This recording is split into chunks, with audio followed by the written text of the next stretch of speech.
What's up, guys? Welcome to conversation number 20.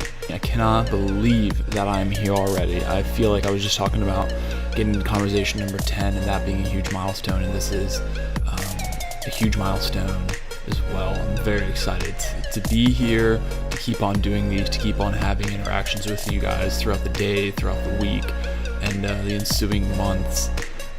My guest today is Risher. He's been seen on Forbes, CNBC. He's a financial specialist in the sense that he was in debt, pretty substantial debt for quite a while, and he created a way to get himself out of that debt and then come out on top as well. And then he teaches that to other people. And it's so funny, these milestones, number 1, number 10, and now 20 are all having to deal with finances, and I definitely didn't plan it this way, but here he is. And please don't forget, this is on iTunes, this is on YouTube, and it's also on Podbean for those Android users, and anybody can actually go to Podbean and check out any of the podcasts there, and you can also contribute through Podbean Patreon, and I would greatly appreciate that, as it is not always the cheapest getting everything together here, and I greatly appreciate any donation,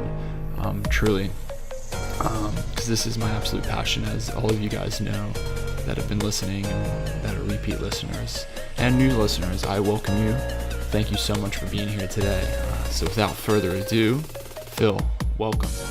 Yeah, I appreciate you having me on. I'm excited to have a conversation and share my journey and my story with your followers. Yeah, your story is so cool, and it's so funny. Like, we were literally just talking offline for a little bit, and I was like, wow, I wish all of this was kind of on the podcast already, because you told me you're like, things not pertinent really to the podcast about like success stories, but like things that could help me out. You told me 3 things already off the bat, so like that is all the confirmation I need that you are the perfect guy for the show, because I was like, you just immediately wanted to start helping me from the beginning, and we hadn't even started recording yet. So no, man, it's awesome what you're doing. Like I said in the introduction, and from the minimal amount of research that I did, you were in some serious debt. It looked like, I think you had written about being like 30K in debt, at least for this particular story that I looked at, and then you essentially flipped that around. And I do want to get into how you did do that, and then you've created this company as well that I have up back here, the Young Adult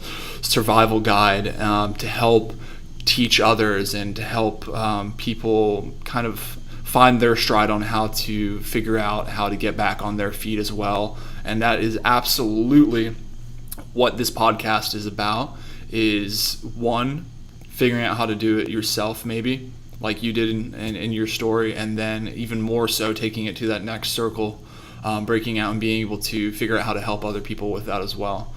So you definitely hit everything that I'm trying to do here. So thanks so much, man.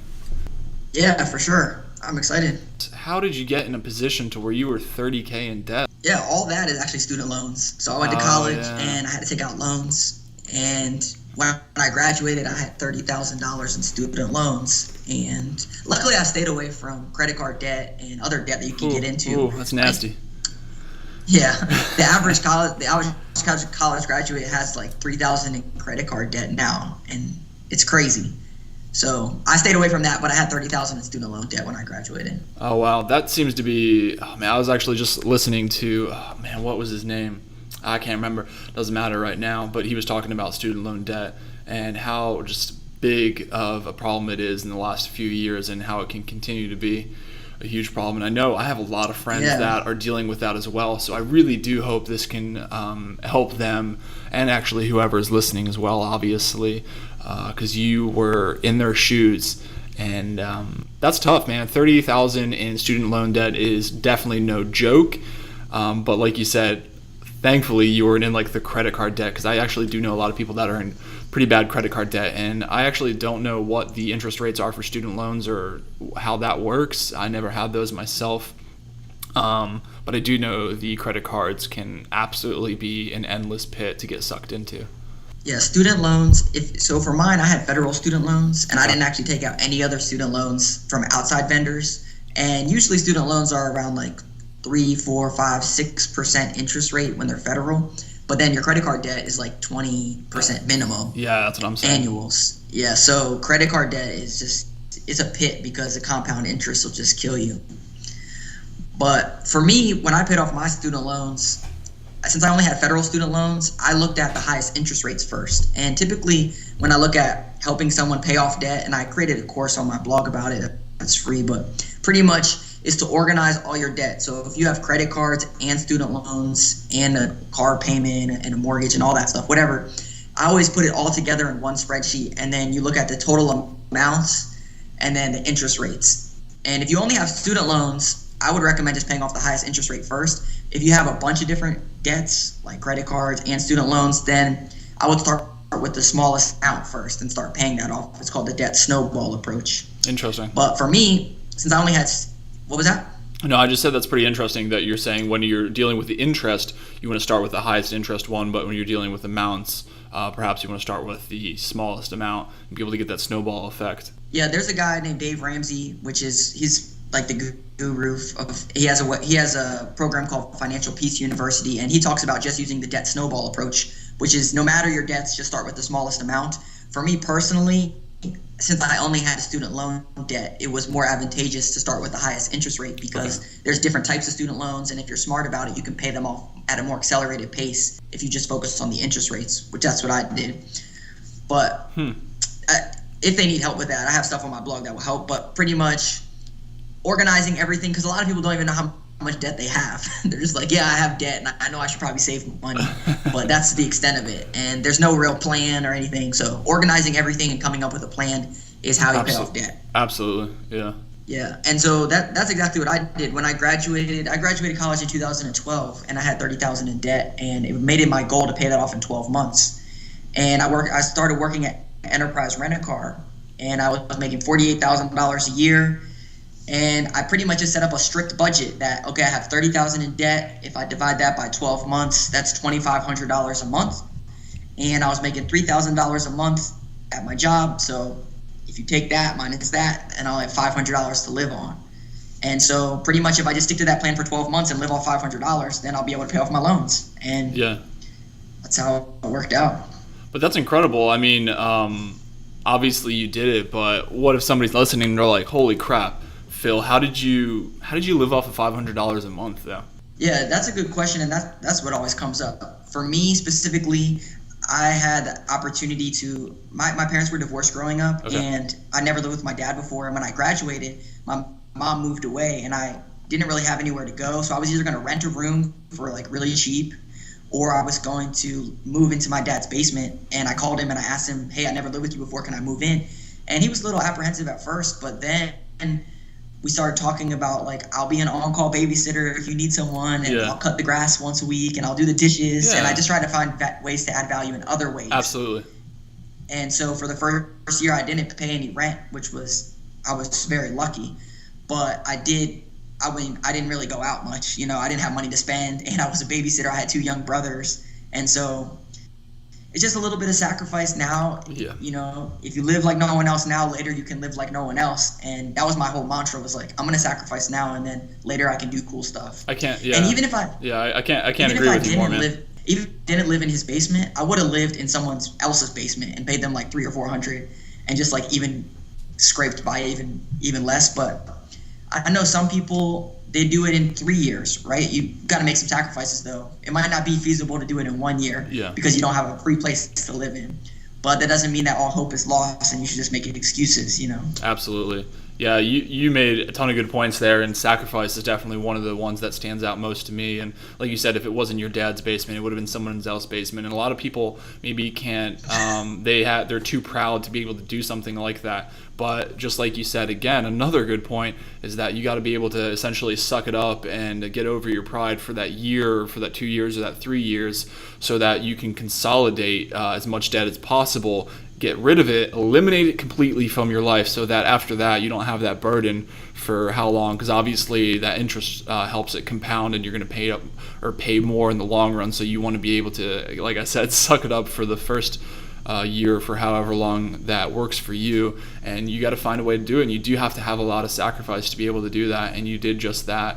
And because you were strict with yourself and you were like, I'm absolutely going to do this so that I can live a better life afterwards. And now here you are and you're helping other people do it. So obviously you made it work. Yeah, 100%. One of my biggest things that I talk about on the blog all the time is if you want something bad enough, then you'll find a way. And if not, you'll find an excuse. Sure.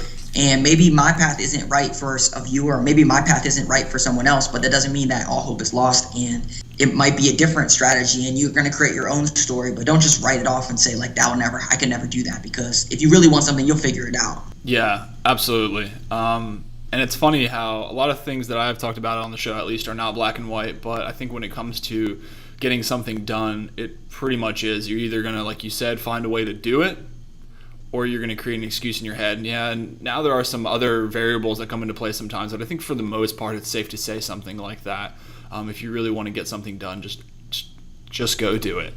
And that's been coming up quite a bit. And again, I say it every single time. That's why these conversations are so good, to be unscripted, to see these things come up repeatedly in conversations of just get it done, or you're creating excuses. It speaks towards, like, you made these things happen. The people that I talked to in the last conversation and the conversation before that, they made their dreams happen.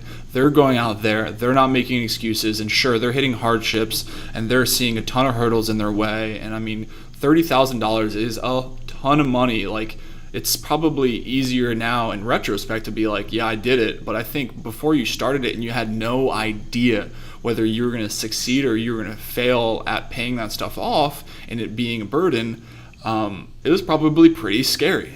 Yeah, and that's one of the biggest things that people always ask me about is like, okay, yeah, $30,000 to me seemed like $1 million because that's a lot of money. Absolutely, yeah. But when you have a goal and then you have a plan that matches your goal, then you really can start to see, like, okay, I can see how this kind of works, and I can see how if I do this and I stick to this, like, this will work out. And that's why, specifically with finances, it's just a numbers game. Like, there's some variables, but for the most part, if you stick to this plan, then you know that you will reach this goal. Like, if you want to save $12,000 and you save $1,000 a month for 12 months, you're going to have $12,000. Yeah. I mean, that's it.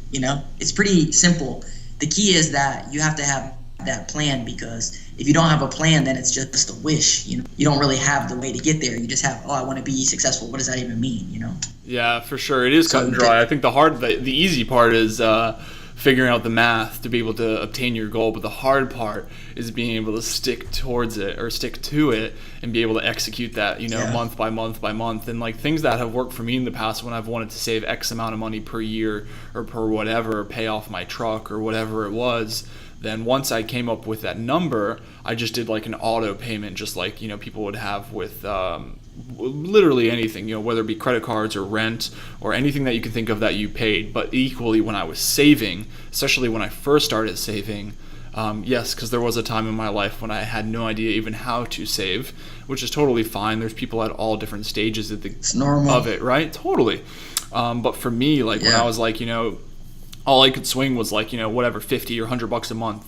And I think if you can contribute anything to start with, like you said, start small, then that's a good thing. But I just did like an auto draft personally, and that was the easiest because I didn't even see it in my paycheck. So like you had the $500 to play around with, for your life after the fact you figured out how much you want to save or put towards it, or not play around with, but to live off of essentially. So whatever your number is, that definitely is possible. But when you have that auto draft, it really helps make that more obtainable. At least it was to me, so that you're not spending it. Because I think a lot of times, like in my life, and I think I probably even started it like this myself, I was like, well, whatever I have left over, that's what I'm going to throw in my savings account. And that absolutely never works for me, and I've never really seen it work for anybody else. So I've always read in a ton of books, and then I made it thing in my own life was pay yourself first, right? So put the money in your savings bank first, pay towards that interest, pay towards that student loan, pay that shit first. Yeah, I agree. A lot of times when I know people always ask, pay myself first, and the best thing to do when you want to pay yourself first is to have a budget, because like you're saying, if you have a budget, then you know that every month you're going to pay yourself X amount of dollars into your savings account. So it's not just like, I get a paycheck and I think I want to pay myself $500 this month. And because people think like that, and they're like, well, then how am I going to pay the rest of my bills? But if you have a budget, then you know, okay, my bills are X amount, so I should be able to pay myself if I stick to my budget X amount. And so just knowing that going into a month or going into a week, you know the exact amount that you're going to pay yourself that month. It's not just the arbitrary number that you pull out of a hat. It's based on your numbers, based on your budget. And that's the biggest thing, is establishing some type of budget in people's lives. They don't have that formality. Now, when you created a budget for yourself, did you just like create a budget, you wrote it down on a piece of paper, an Excel spreadsheet, or did you use, like, there's obviously nowadays there's programs on phones, apps that you can use. Is there something that worked for you that you'd maybe recommend?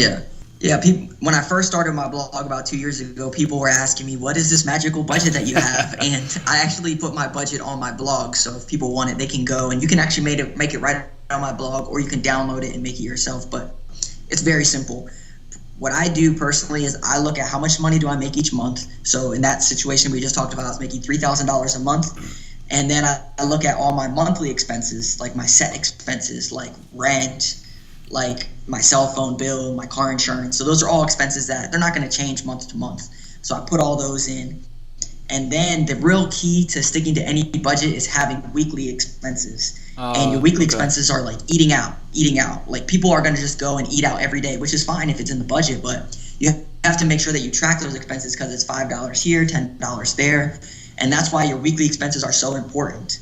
And what I do is, like, my weekly expenses, I have, okay, my food budget, I have gas budget, I have miscellaneous, my dog expenses, and then it totals my weekly expenses, and then it times it by 4. And then that gives me that monthly weekly expense. And in order to make a budget match, you have to have your income minus your expenses, and that has to be $0. It's called a zero-based budget. And it's on my blog if you want to look to it. If not, it's pretty simple to we'll have it linked for sure, so anybody that's listening or watching can easily access anything that you have posted up there. But no, that makes 100% sense to me. Yeah, and it's a great tool, and that's what I've used my whole life, since even when I was in college. But when I graduated, it was just, if I can stick to this budget, then I can reach any goals that I want. Absolutely, and you just have to be able to continuously do that. And it depends how bad you want to be able to live, by that budget, and what kind of life you want to make for yourself. Because obviously anybody can break it, right? They can spend more, they can save less. But if you continuously do that, that's a terrible long run play, and you're just going to be doing yourself a huge disservice. Yeah, and one thing about the budget, I was doing an interview the other day, and they kept saying, like, oh, well, how did you only do this when it comes to your food budget? And I'm like, just because you have a budget doesn't mean it has to be small. Like, you could put a budget in for $1,000 a week for food if you like eating out. Yeah. All it has to do is make sure that it matches your goals and your values, and that you stick within it. So just because my budget might look different than your budget doesn't mean that your budget's wrong. Absolutely. Just whatever you value. I value food. Like, my girlfriend and I, we go out to eat all the time. And I have a high eating out budget because I like eating out. Yeah. But for someone else, they might like to get their hair cut once a week or whatever it is. And it's not wrong. It's just you have to make sure that you allocate your expenses, and it's not just swiping away. No, I'm so glad you said that too. And that's another thing that's recurring. So I really hope all this stuff starts to hit home with people, but it's not the same for everybody. And no matter if we're talking about motivation, jobs, fitness, especially, is a huge thing that comes up repeatedly for everybody, but finances are absolutely huge, and I would say is one of the main things that comes with the welfare of the mind, like being able to be at peace with yourself. Because if you have a lot of debt and your finances are in disorder, a lot of times it messes with your head. I think a lot of people can relate to that because it causes a lot of stress in your life. So having said that, it's all different for everybody, and just because exactly like you want to go out and eat and do all that stuff, that's fine, as long as you budget it in there, you continue to pay yourself first, and all the math works out. Now you can do whatever else you want to do and put that in your budget, and as long as it works out, I'd say you're good to go. And you just you back that up as well, and I'm glad you said that. That's one of the I don't know if you saw about my road trip that I went on, but I traveled around the country for about 3 months. Okay. Did you see that? Did you see it or no? No. I believe me. Like, it's so funny. It's one of the, one of the small downfalls to this is because I really like researching everybody because they're so interesting to me. Why I pick them, but I haven't looked at it yet. So now, like I said, I get to look at it now that we're talking. So. Yeah. Well, this leads right into it. So one of my goals for life was to do a road trip around the United States. Cool. And I decided that I wanted to save up and quit my day job, and I wanted to go travel around the country with my dog 95 days, and I went for it. And I left in March, so only about like 5 months ago. Oh wow, you just did this. And awesome. I actually bought. Yeah, I just did this. I just got back about a month ago, and I bought an old school bus, and I turned it into a little tiny home. And my dog and we went around to 43 states for 95 days, and we just kicked it. And I mean, I saved up all the money, so I didn't go into debt. And like, people are like, "How could you spend $15,000 on a road trip and a bus?" And I'm like, I just saved up and did it. Yeah. And that's the whole thing when it comes to budgeting, is that like, people might judge me because I did that or I didn't invest $15,000, but at the end of the day, it's whatever I value compared to whatever someone else values. You know? Yeah, and people are so quick to judge, and I know that's one thing I've recognized within myself, you know, as growing up, and that one thing I still I do now inadvertently is sometimes I am too quick to judge what's going on in somebody else's life. And you're absolutely right in the fact that if that's how you want to spend your 15K, then so be it. And it's not like you're just, you know, throwing it away. You plan for it, you save for it, and you allocated it how you want it to. And that's what was important to you. So if somebody else wants to do something like that for themselves, then they can do that. And I know, like, my wife and I, we do the same things. Like, we went on a Europe trip, and we absolutely treated ourselves to do whatever we wanted. We went to England, and we went to France, and we checked out, you know, London and Paris, and we did all this crazy stuff, and we had a great time. And it was expensive, yes, but it's not like we just like, oh, we're rich and we pulled this money out of our ass. Like, we were saving up for quite a long time, and cutting areas out in our normal life to be able to put money aside, so that when we went over there, we didn't have to worry about anything. We just, you know, didn't stress about money. If we wanted to go do something, we did it. And furthermore, you know, there's ways to cut money when we're over there. Like, I did a lot of research on how to get cheaper plane tickets. I did, you know, we Airbnb'd instead of gotten, you know, hotels that are 4 times more expensive. Like, there's ways to cut down everywhere if you're willing to put in, you know, the legwork and figure that out. So when you did that for your trip, that's awesome. That's badass that you did that for 3 months with your dog. Like, that's awesome. Like, my wife and I, again, we took another trip to Colorado, you know, for 9 days. We drove across all the way from Colorado from where I am now in Virginia. And like, that was awesome. And we were able to do that equally because, you know, we planned it. And the thing is like, you plan that, and you planned a 30K debt thing. Everything, you have to have a plan. You have to be able to execute it. So it's tough. Not everybody can do that. Not everybody has like the strength to be able to follow through with that or plan it preemptively. But I think that it's another skill that if you practice and you're strict with yourself, and if you really want it, you'll find a way to do it. And then there's people like you that are sharing it as well. So I would encourage anybody to go to your website. Maybe if they like how you do your budget, then they can utilize it. But if they don't, maybe it gives them an idea how to do it for themselves again. Yeah, 100%. That's what it's all about. I have other success stories that I share of other people that did things a little bit different. Like, I just shared this one girl. She paid off $11,000 in 9 months strictly through side hustles that anyone can do. Wow. And I mean, it's just like, if you can figure out ways that the information is out there, especially in today's society. Like, there's free education. Like, even this is free, and we're just talking about ways that we did it. But there's podcasts, there's blogs, there's books. There's YouTube videos about anything. And so, like, if you want to learn something, you just go and YouTube it, or you just listen to a podcast about someone who's done it, and then you can just replicate exactly what they did. Yeah, no, that's an amazing point. Like, that's why I've said a million times, and probably people have heard me say this one before too, but I don't think there's like any excuse not to know something for the most part. Because like you said on YouTube, if I don't I'm not a truck guy or a car guy. Like, I couldn't tell you anything about my truck, but if there was something like a little bit wrong, or with the electronics in my house or whatever it is, like, YouTube it, and it's going to be like the easiest video, and it's going to show you exactly how to do it. And there's a manual for everything essentially in life. And it's at the click of a fingertip on your phone, you know? It's crazy. Yeah, dude, it's right there with you in your pocket exactly at all times. You can take it out with you to work on your truck. You can and that's what I did. And like, anything you want to do, like, exactly, YouTube, podcasts have absolutely opened up my mind for knowledge. There's books about everything, but YouTube, yeah, the internet. I don't think there's no reason if you don't know something. Siri, what is, or Google or whatever, you can just ask and you can find out immediately. So if you don't know something, figure it out, and because I don't think there's an excuse. So go find a way to do it.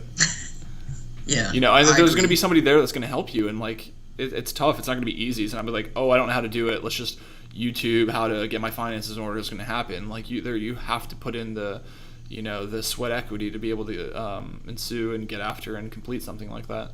Yeah, and if someone does need help, well, I am a free resource that anyone can reach out to. My number one thing is that I respond to 100% of emails or DMs, and I mean, that you email me and I email you right back because I never really had someone that could just say like, hey, I would do this, or I think you should do this. And now that I've kind of done some things, I feel like if someone has a question, especially on Instagram, younger people, they always ask me stuff, and it's great because they feel like a resource, that they can ask me stuff. And so if someone needs help with finances or they have a question about something, I'll try and point them in the right direction or do whatever I can to help them. No, that's awesome that you did that. And yeah, I did recognize that we were able to talk so quickly and easily via email. And I think that's really important. And I try to do the same thing with like people that I interact with via the podcast on Instagram or Facebook or email, whatever it is. Like I want to have that relationship. I want you to know me. Because it's not, all easy for me either. Like I'm definitely dealing with my own things, whether it be finances or work or whatever, and I want to be able to share that too. And then hopefully all these stories and things that you all share help them as well. So being able to be like interactive, like it's social media, so be social. Like talk to somebody, like be interactive with them, help learn from them, and then also teach them some things as well. Yeah, and things have really changed. Like now it's not like social selling, like. I have a blog, and there's ways to make money ways to make money on a blog, but I'm not out here selling directly to people. Like I want them to know that I'm a real person and I have their best interests at mind. And if it happens to make money, then it happens to make money. But at the end of the day, that's not what it's about. And for me specifically. I agree. On social media, it's so important to actually share your failures and that was my hardest part when I first started on social media, was actually sharing my failures and letting people know like I'm real, because it's so easy to just share 5 seconds of your day and people are like, wow, this guy has such a great life, when in reality everyone has trials that they go through, and everyone has things that they go through. It's not just their life is so much greater than mine. And social media, for some people, it allows them to fake it. It's a facade. But when you can really share that this is real life, that I think that resonates more with people that follow you too. They're like, wow, this dude's real. Like, he's a real person. Yeah, that's probably what everybody thinks of when they listen to me talk on this podcast, because I'm like saying words that aren't real. I'm saying words that aren't supposed to be in the spots that they're supposed to be in, and I'm just like, whatever. Like, as long as because like we were just talking again offline, like I don't edit these in the fact of like I don't ever want to edit it to make it sound like, and I already told you this, make it sound like you said a certain thing or you have a certain opinion. Like it's going to be raw in the sense from like start to finish. There's only like very rarely do I edit something out, like you were talking about, if something huge comes up and we have to stop the podcast or something for whatever in the middle, then that would be edited out, because I'm not going to make people sit there through that. But yeah, it's pretty raw, and if I fumble my words all the time, and it's whatever, I don't, it helps me speak better too. Like that's one of the many things I'm learning here, but at the same time, like that's just who I am. Like I just care about getting the point across, and you just care about helping people financially. So whatever, like these things, yeah, it's important for me to be able to articulate myself well and enunciate my words, but does that always happen? No. And that's because I'm just a regular old dude like that started a podcast because I had a wild hair at my ass or something, like, and that's it's like, just go do something. Like I've been preaching that since day one. Yeah, no, that's awesome. But I actually, one thing I pulled out, you said like 5 minutes ago, you said a lot of people reach out to you, a lot of young people reach out to you specifically. Now, I know for one, like where I grew up back in Colorado, they didn't really teach me about finances too much. And yeah, my parents went over it some, of course. They told me not how to be a bonehead with my finances and how to save and all that stuff. But I think like really like getting down, at least in like a school setting, I don't think they teach enough to that. Definitely like we talked again offline about how the stock traders I've had on here, and we spoke towards that a little bit. None of that stuff, and obviously that's a lot more risk adverse. We're not talking about that today. And but all these kind of things that we've already discussed up till now are not really in school. I mean, they sometimes teach you how to balance a check depending on where you're at, but all these little things. I mean, do you think like, do you see that as a problem? Like somehow? Oh yeah, yeah. That's a huge problem. That's why I started my blog, was because this is, I don't know if it's a conspiracy or what, but in high schools, there are a lot of different jobs that people can do. They could go into the trades. They could go to college. They could go to community college. But a lot of times we're pushed into taking out a lot of debt for student loans when there might be other options. I agree. And it's fine if they're pushed in to take out loans, because it's an investment in yourself, and I get that. But at the same time, I feel like there should be some way of teaching them on how to pay that debt back. Absolutely. And I don't think they want to, though. Loans. I mean, that's my honest opinion, and people can agree with me or not. But I'm always going to lean on the side of because I'm against, and I hate it just comes off so weird when I say it, but I was going to say like I'm against college. Like I'm obviously not against, like anybody that knows me, I'm not against learning. I'm against like the institution that is college. Like you said, they're so quick to like go to college, obtain all these debts, but then they're not even going to show you how to pay them off. Like you had to figure it out yourself, right? You had to divulge this plan on your own. And these, even though the interest rates are maybe lower, 6-7% or whatever you're getting locked into, they're obviously making money off of that. So why, in a sense, it sounds really negative. But why would they teach you how to pay it off if they're just going to make money the longer you have it, just like a credit card or whatever? You know how you can make you can have like a $500 balance on your credit card, right? But you have 20% interest, and they're like, okay, that's fine. You can pay $19 this month.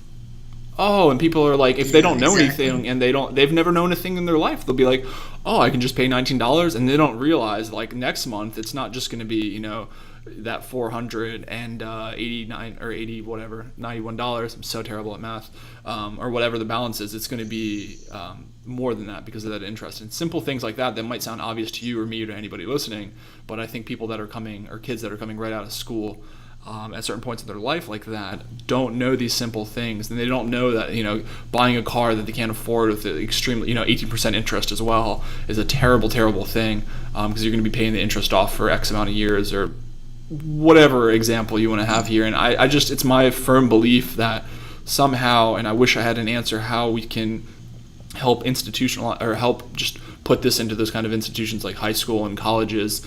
But going back and kind of like meshing into what you said, like so much knowledge is available online and on YouTube, and obviously kids have access to that. So I think people like you that are doing this and putting it out there, that's one way. Maybe we will never get it in the schools in that sense, but if there's people like you that continue to do what you're doing and put that out on the internet, then these kids can find you and be able to utilize you and help make their lives better. Yeah, that's why my biggest social media platform is Instagram, because I'm 28 and I do like Instagram, but a lot of young people use Instagram, and I like them to see, like, I'm a normal guy. My parents were divorced. Neither of them went to college. I had student loans. Like, I'm super normal. Yeah. And I was able to do all this cool stuff. And there's hope out there. And if you need a guide, here's all the stuff. And that's really what it's about. And another thing is, a lot of people, like, they'll say, oh, well, how do we change this? How do we change this? And my huge belief is that if you want to see some change, you have to do something. Like, you have to be the change that you want to see, because if no one does anything, then nothing's going to change. And you can't complain about something if you're not going to take some action. And like, that was my biggest motivator, is like, there's a problem and I have these tools and I've done this stuff. So it would be bad if I didn't share these things, because I would let people down. I've said that before too. And I couldn't agree with you more. It's almost like you almost feel selfish for not sharing it, because like, I have all this knowledge and other people are struggling through it, so why not share it with them? Like, why not help make their lives easier? Because I already went through it, so you can help some people that are just getting there. So no, that's so cool that you're doing that. So cool. Yeah, and high school camps is a huge thing. Like, I'm doing camps this summer where we do like business plans. We talk about student loans. We talk about investing. We talk about budgeting. And though it's not necessarily in the school system, it's still working with high school kids, or like, and this is just if someone else is out there and they have a story they want to help, you can volunteer at camps. Or one of the really good ones that I've been doing is at my local detention center that's specifically for youth that are like just petty offenders. I go in there and I talk to them about careers. I talk to them about budgeting, and that's really trying to change my community. and just go in there and try and teach them these things. And all I did was just email them and say, hey, I have this blog and I want to come in and talk for an hour. And then now I go there regularly.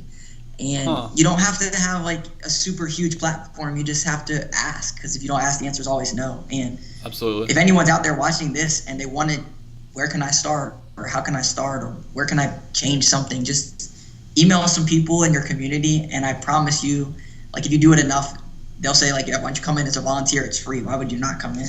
Yeah, no, it's really cool that you're doing all those things, and it's those so many things I didn't even know that you were doing. And do you even publicize that you're doing things like that, like volunteering at the you are volunteering at the youth detention center, things like that, contributing? Sometimes, when I first started there, I literally just went for free, and I was just talking about it. Yeah. And it was so good to like feel you have to come back and talk to them, because they resonate with you. And then I went back again, and then now I'm going back quarterly, and they actually started paying me to go. That's so cool. So and like I didn't even ask them. The woman took me to the deputy warden, and she's like, this guy's awesome. We need to have him come more often. And she's like, we're going to pay you to start coming. And then I've been doing the high school thing, and funny how that works. Pay me to do that. Yeah, they pay me to do that because someone else said on Instagram, they're like, yeah, this guy Phil, and I'm right outside of DC. It's with inner city youth in DC. And then someone else is like, oh, you should reach out to Phil because he's been on XYZ and he has this website and he really helps young people. And now I speak there. So it's just, you just have to put out the good vibes, and don't be worried about doing stuff for free, because eventually people will start paying you for your time, but you have to get out there and do stuff. And that's what I'm seeing. That's my personal things. Just go out there for free and try it. No, man, you're awesome. You're so awesome for this show too, because one of the many things I always want to show is just like, go do what you care about, go make a difference, go do what you're passionate about, and like you said, even if it's for free, even if you're going out there, you're volunteering, and you didn't even ask for it, but she's like, you're awesome, Phil. I want you back. I want you more. I want you to help more people here. So we're going to pay you to get them back even more.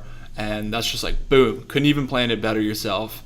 And that's just something you wanted to go out and you wanted to help people. And now it's like coming full circle. So I fully believe in like going out there, helping as many people like as you possibly can, doing all this stuff. And it comes back. And like, if you want to say like the universe like has a way of like repaying you. But I know that sounds like sometimes a little bit like woo woo, but in a sense, like, you go out there, you put out like good positivity, put out good energy. You really want to help people. Like, I think they're going to, people I think are good, intrinsically good. I don't think that there's a ton of just negative people out there all the time. I think sometimes maybe they let it get a hold of themselves, especially on the internet or whatever. But I think like if you go out there and you want to help people, they're going to do what they can to help you and to be able to reciprocate what you're doing for them and in any way that they can. And she did just that. So you're doing it there. And then like, obviously just what you're doing on Instagram, because my larger platform is Instagram as well. Like we connected over there.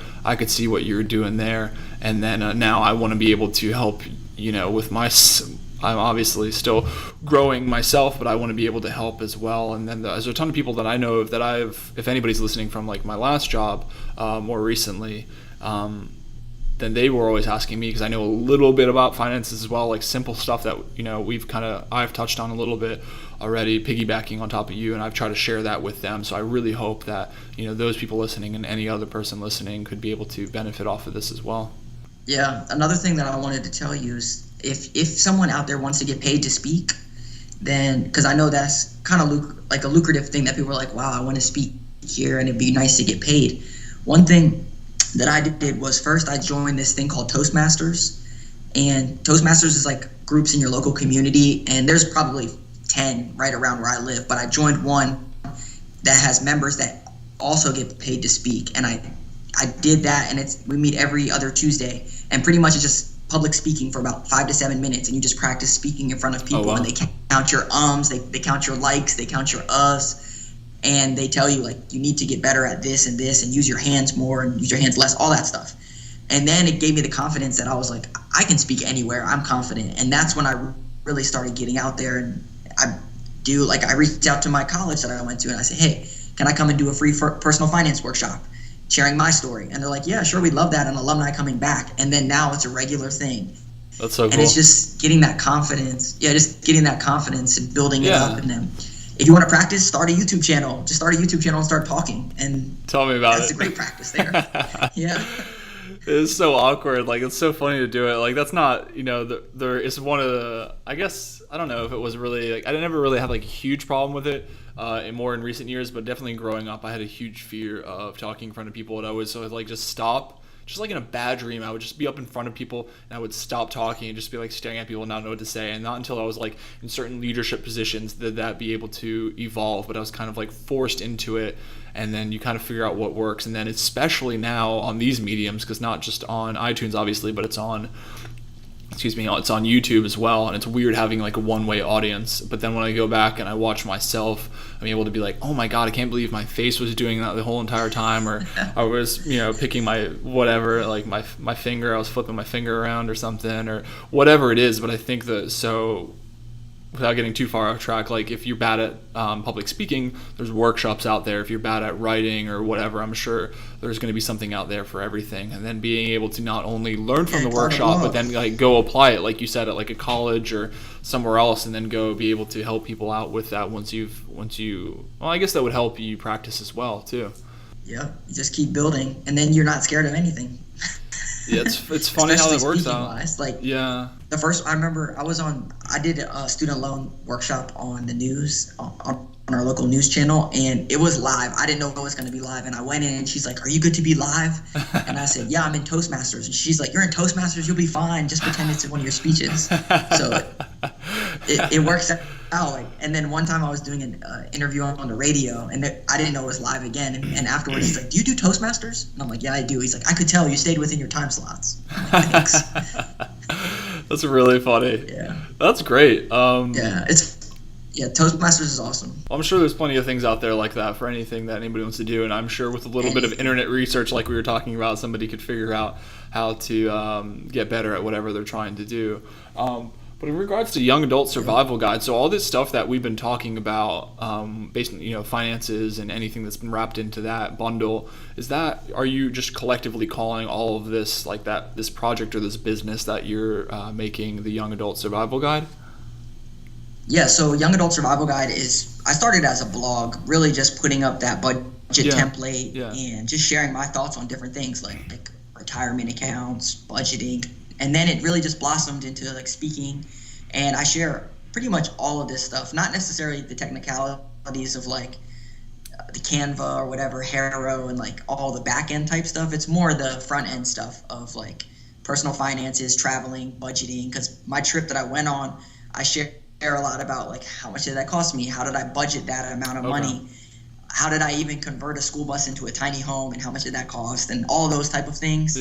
I share a lot of that on there. It's mostly, the whole premise is to take control of your finances so that you can live the life that you want to live and not the life that you have to live because of your finances. And I'm a walking talking example of that now, but before it was the struggle. So I feel like that's kind of the whole essence around the blog. It's really cool that you're doing that, and I know a lot of times for me, you're like, how could somebody possibly, like, I couldn't wrap my head around how would you be able to go out there for 90 days, to build that van or that bus or whatever, go out there and do that for so long. It seems crazy, but then I think when like somebody, a lot of times, like when you don't know how to do something, but then when somebody shows you how to do it, you're like, oh, well, that's pretty easy or whatever. So like for you to be able to go out there and actually lay down your cards and show your hand and be like, this is how I played it, and be like, oh, well, that makes sense. So the fact that like you're going out there and you're being so open and you're sharing all these details of your life, especially when it comes to finances, which is pretty cool because a lot of people keep that more hidden and close to themselves, is super neat.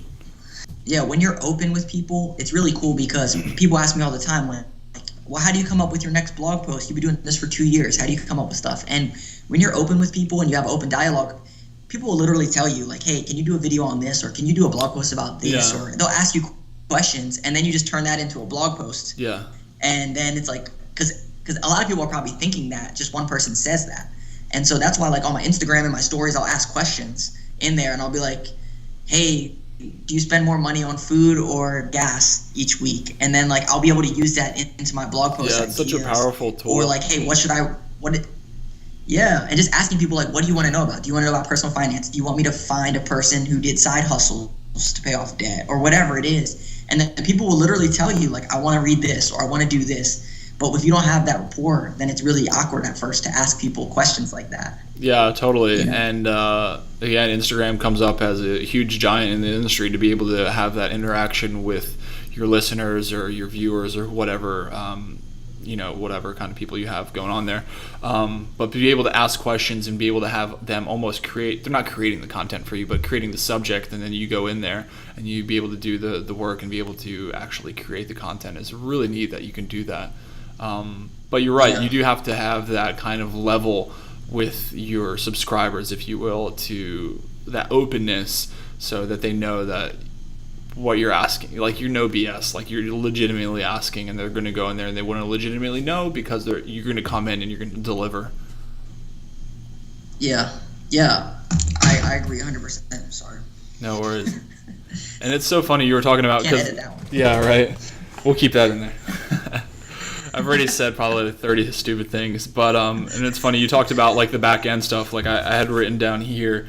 You told me 3 things. So anybody else that's doing like podcast stuff, I'll share this with them as well, or YouTube stuff. But you said one of the big ones that I help love a reporter, is Hero. helpareporter.com.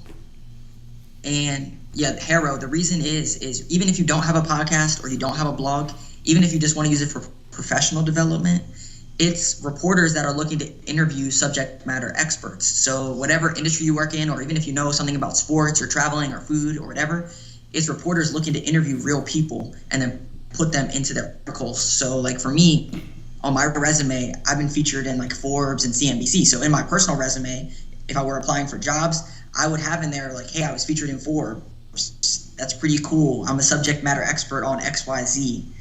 And you can put that in your resume, and it shows that you do stuff like outside of work, I guess, like professional development things. No, absolutely. And even if but if you have a podcast, you can link back to your podcast. If you have a blog, you can link back to your blog, and it generates traffic for you.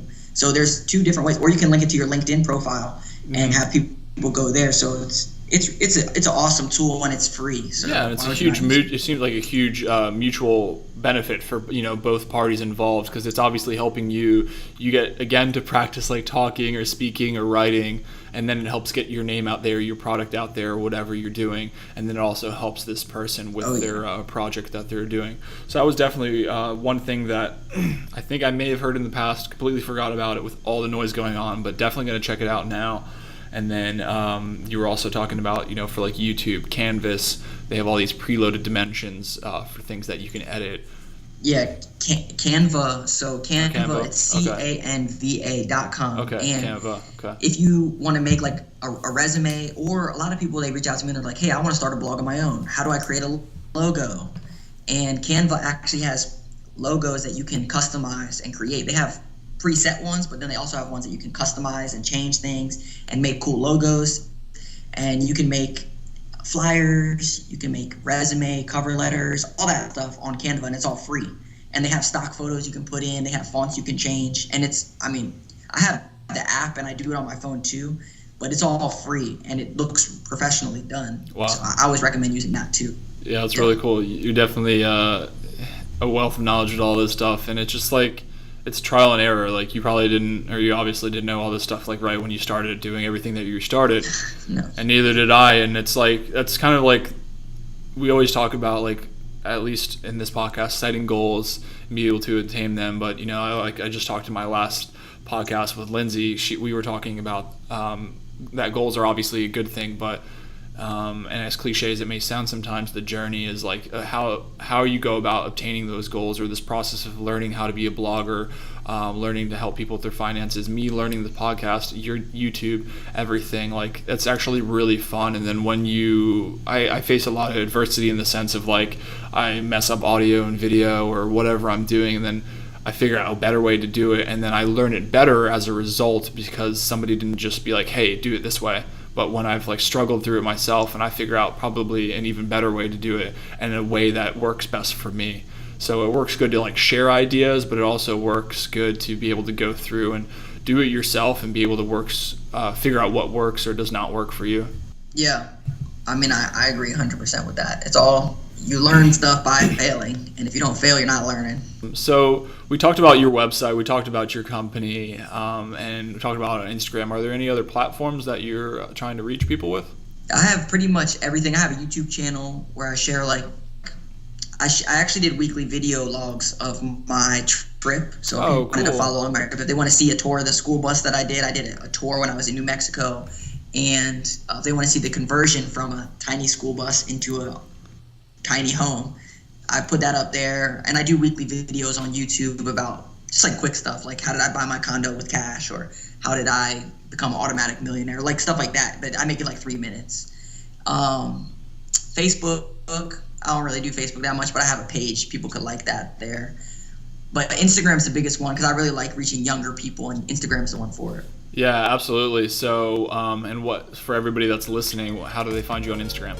Oh, it's just Young Adult Survival Guide. Sweet. And is that also the same thing on YouTube? Or they can look up my name. Okay.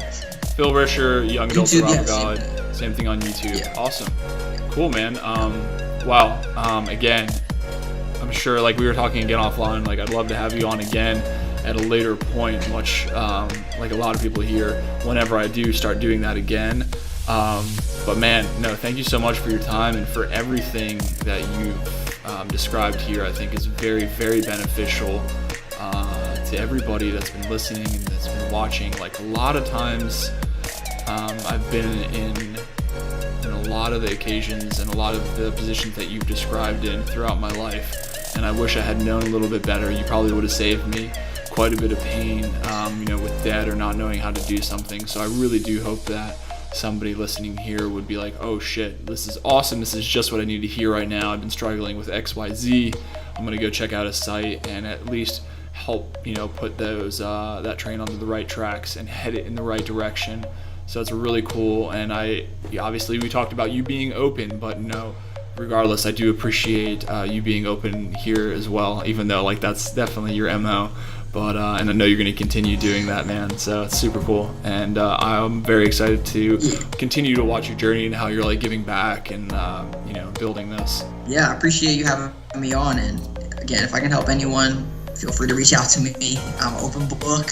I'll answer any questions, and I'll point you in the right direction if I can. Absolutely, Phil. Again, thanks so much, and we'll talk soon. Have a great day. Yeah, man. You too. Thanks. See ya.